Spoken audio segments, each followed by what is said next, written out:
Kita punya anugerah, saudara saya punya anugerah, saudara punya kuasa, kita punya anugerah kan? Ini orang itu kan banyak gereja besar sekalipun yang ngetop yang kita ikut nyanyinya dan lain-lain gitu, ada prosedur. Jadi kalau mau minta tuh ada prosedur panjang prosedurnya. Ada bayinya kelaparan. Kita di mana hari ini? Kita punya kuasa, tapi kita menindas. Gua tahu jawabannya gini gereja. Kalau kita terlalu baik sama orang lain, tahu nggak masalahnya? Kita dimanfaatin, betul nggak? Saudara kok nggak setuju sama saya sih? Kalau saudara baik, udah pernah nggak sih saudara pernah dimanfaatin orang lain? Iya, ngalamin.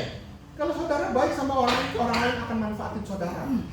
Ini juga tadi puluhan gereja di Amerika, aduh gue dimanfaatin nanti. Saya mau kasih tahu sama bapak ibu saudara ya, berapa banyak saudara manfaatin Tuhan.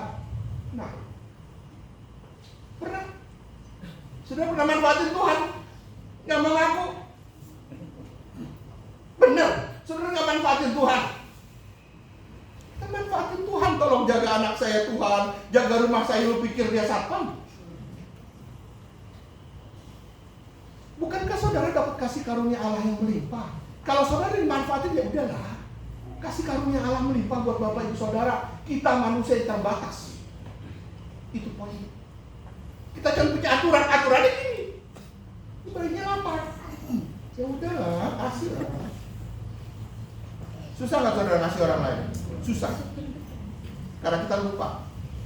Kita orang yang dikasih karunia dengan Tuhan, tapi kita takut dimanfaatin orang lain. Pada saudara dan saya manfaatin Tuhan.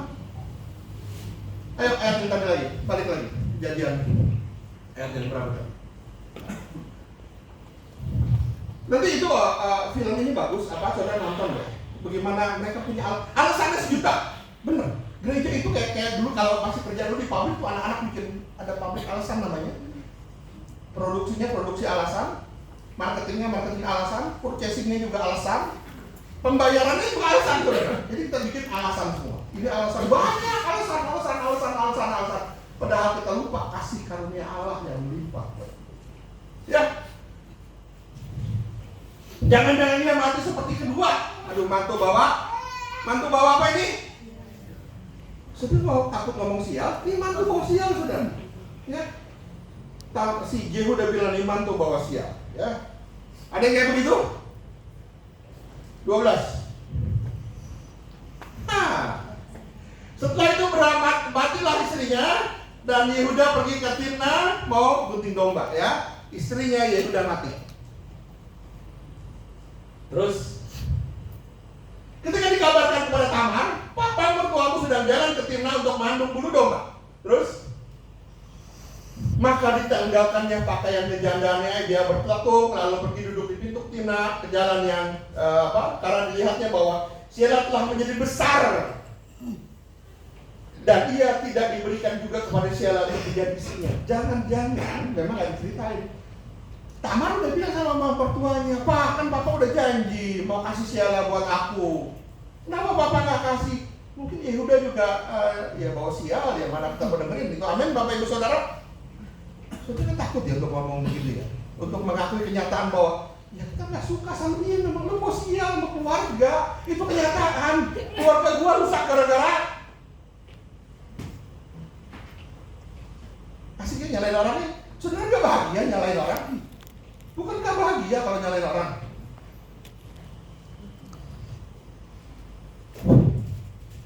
Kita diam aja. Kalau pokok ini ngomongnya terlalu vulgar sih. Ini tahun ini akhir tahun harus kita rubah ya. Jangan kayak begini mau. Kita gampang nyalain orang, kita nggak tahu kita yang salah. Karena dilihatnya bahwa Sheila telah menjadi besar dan ia tidak diberikan juga kepada Sheila untuk menjadi istrinya.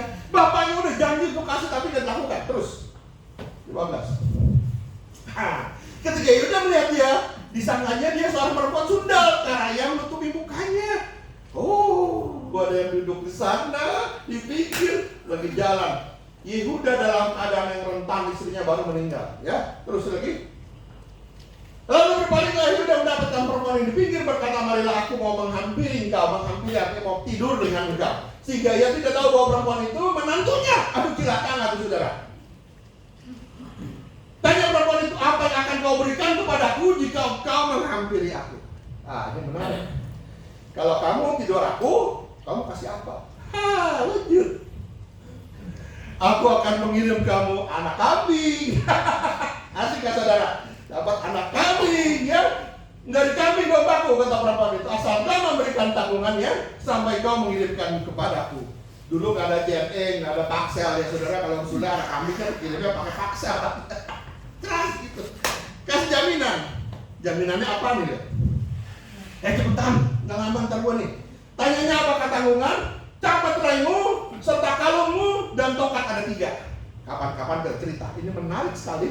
Ada cap, ada kalung, ada tongkat, lalu diberikan kepada jemaat perempuan itu mengandung dari.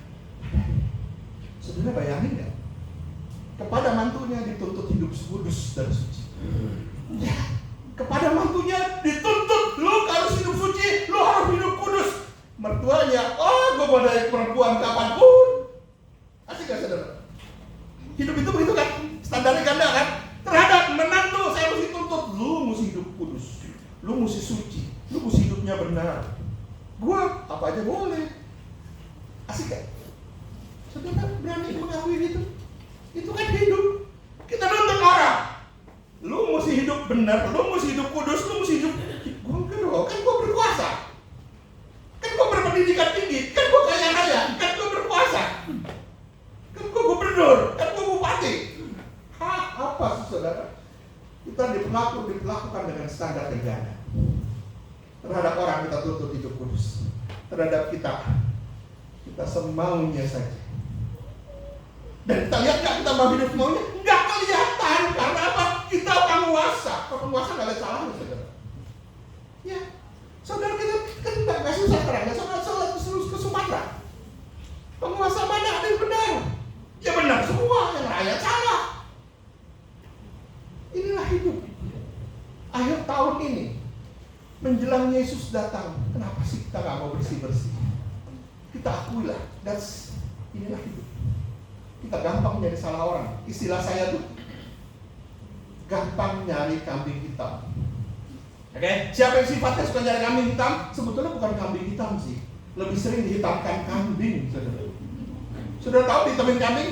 Dihitam-hitamin nama kambing. Kambing itu kan ada hitam-hitamnya kan? Yang dari belakang itu, yang bulat-bulat itu, ya sering dihitamkan kambing, bukan dikambing hitamkan, tapi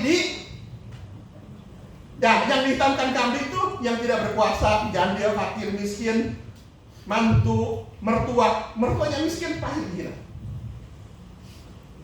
Fakir, miskin, janda, semua orang yang lemah, minoritas itu dihina, karena dia nggak punya kuasa. Dihitamin kambing. Paham Bapak Ibu Saudara? Jadi cerita tentang apa? Dihitamkan kambing, dihitam-hitamin kambing. Saudara tahu ya, hitam-hitam kambing yang bulat-bulat gitu kan. Saya kan nggak boleh ngomong langsung. Kayak di agak lain kan dia ngomongnya vulgar gitu. Anunya kucing gitu loh. Ada 2, seorang 1. Apa sih ini? Ini hitam-hitamnya kambing gitu loh saudara. Dihitamin kambing. Ya. Bangunlah perempuan itu lalu ditinggalkan telkungnya dan dikenakan pakaian kejandaannya. Terus lagi ada pun Yehuda. Satu dulu. Dunia itu terbagi ada 2.